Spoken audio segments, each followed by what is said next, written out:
Hello, welcome back to another edition of the Hoya's Inside Access. I'm Connor Gregoire, sports editor. This is Dave Baran. He's our track beat writer. The indoor track season is up and running. Dave, for those readers and followers who may not know that much about the running season in general, and maybe specifically just how the indoor track season fits into that, why don't you enlighten them? Sure. Well, what's interesting about the program here is that you really have 3 seasons of running at Georgetown. You have cross-country, indoor track, and outdoor track. And where indoor track fits in is kind of odd in the middle. You have some athletes that are competing for the first time this year who weren't in cross-country, been training all fall, and are back on the track. However, the program really puts a lot of emphasis on the outdoor season, because the outdoor season is where you can really hit some times to qualify for things such as USA Nationals, junior worlds, things like junior nationals and junior worlds. So really a lot of the focus is on making it to that outdoor season and running the fast times there, but the indoor season nonetheless is important as well, and that's what we're in right now. Now, how does the indoor season itself set up in terms of conference races, national races, warm-ups, that kind of thing? Sure. Well, compared to cross-country, which is more team-oriented in that you have 5 runners that score as a team, track, you do score as a team as well towards the championship races, but it's a lot more individually focused. The 2 big races for the Hoyas and for most teams are going to be the Big East, or whatever conference the team is in, and then the NCAA Indoor National Championships. Now, both those work for, on the individual level, you have to hit individual qualifying times in order to qualify for those meets. So there's Big East qualifiers, which most of the athletes are working on getting under their belt right now. A lot of them already have. And then there's the much more stringent NCAA qualifiers, where you have to hit specific time to get to the Indoor Nationals. They take those automatic qualifiers and they fill in the rest with the next highest list on the scores, depending on how many they need for each field. So the focus is a lot more on times. Okay. Specifically with Georgetown, what are the indoor team's strengths and weaknesses this season? Well, the Hoyas have generally been known in their history for being strong in the middle distance and distance events. And again, that's true this year, especially on the women's side. The women just came off a 4th place finish for cross country. They have a wealth of middle distance talents.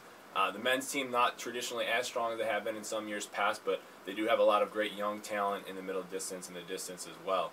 However, over the past 2 or 3 years, Pat Henner and the coaching staff have really worked on bringing in some good recruits for the sprinting and hurdling in the program as well. So as we're going to talk about with some of the runners coming up here, they really are getting a lot stronger in the sprints and the hurdles, and can contend on the conference level and even on national level for some of the top individuals for some points there. Weaknesses for Georgetown is their lack of field events. It is called track and field, and unfortunately Georgetown does not have many field events. A lot of that is due to our lack of facilities on campus. It's tough to bring in good recruits when you don't really have places to practice your jumps and your throws. So the Hoyas are not going to score many points in the field events this year, but hopefully can make up for it in the middle distance and that growing sprint and hurdling program, which is one of the best in the Big East this year. Okay, you touched on it. We're going to talk about some individuals from the team and kind of get a deeper look into them. Let's start with Chris Kinney. Sure. Chris Kinney may be one of the most well-known members of the indoor and outdoor track and field team. He's a senior this year. He's been a 2-time All-American, and this year he's dropped his time even further in the 60-meter hurdles. He just ran 7.78 seconds last weekend at the Penn State National for the 60-meter hurdles. That puts him 7th on the NCAA list right now. So he's a top talent. He really is focusing on getting better charges for the 110 meters for outdoor, but he could contend for All-American yet again in the 60-meter indoor, and he's working on getting that time down a little bit lower. Hopefully maybe can get it even to that 7.70 there, which is the automatic qualifier for NCAAs. Again for the men, Toby Ulm. Toby Ulm, he's again one of the household names for Georgetown track and field these past couple of years. He's primarily a 400, 500-meter runner, though in the indoor season right now they're experimenting with him a little bit more on the 800, some middle distance events. He's been doing mostly strength-based work right now, so his times aren't flying right now in the 500, but he's won both the 500s that he's ran so far. He's looked good early this season. Let's go over to the women's side. Rachel Schneider, she performed well at Penn State this past weekend. Let's talk about her. Sure. Rachel got a big win this past weekend in the 1,000 at the Penn State National. Ran 2:45 in the 1,000 there. That puts her at the top time in the Big East. Rachel's got a pretty good range that she could probably run anything from the 800 up to the mile for the Big East meet there. They're not really sure where they're going to run her. We'll get a look at her this weekend at the New Balance Collegiate Invitational. She's going to be running the mile there, the open mile, and then probably also the mile on the anchor leg of the distance medley relay. So it'll be interesting to see how that goes. And then Amanda Kimbers to round things out. Amanda Kimbers had a fantastic weekend at Penn State National. If you're looking at the results and looking where the top Hoyas finished, you might have overlooked Amanda Kimbers. She didn't make it to the finals in the 60 meter, but she did ran very well, set PRs in both the 60 meter and the 200 meter. She ran 7.56. That's the sixth best time in the Big East right now in the 60 meter dash, and maybe more importantly, 24 seconds in the 200 meters. That's the second best time in the Big East. She's really just an example of how that sprint and hurdle program really is growing.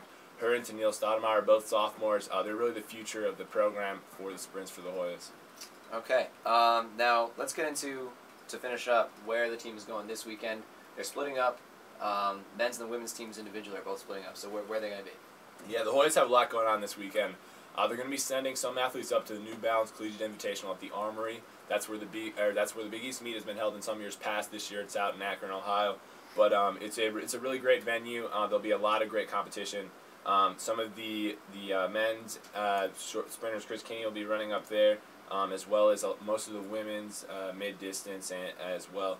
The guys' mid-distance and some other members of the Hoyas are going to be traveling to Yale this weekend for the Geigengeck Invitational.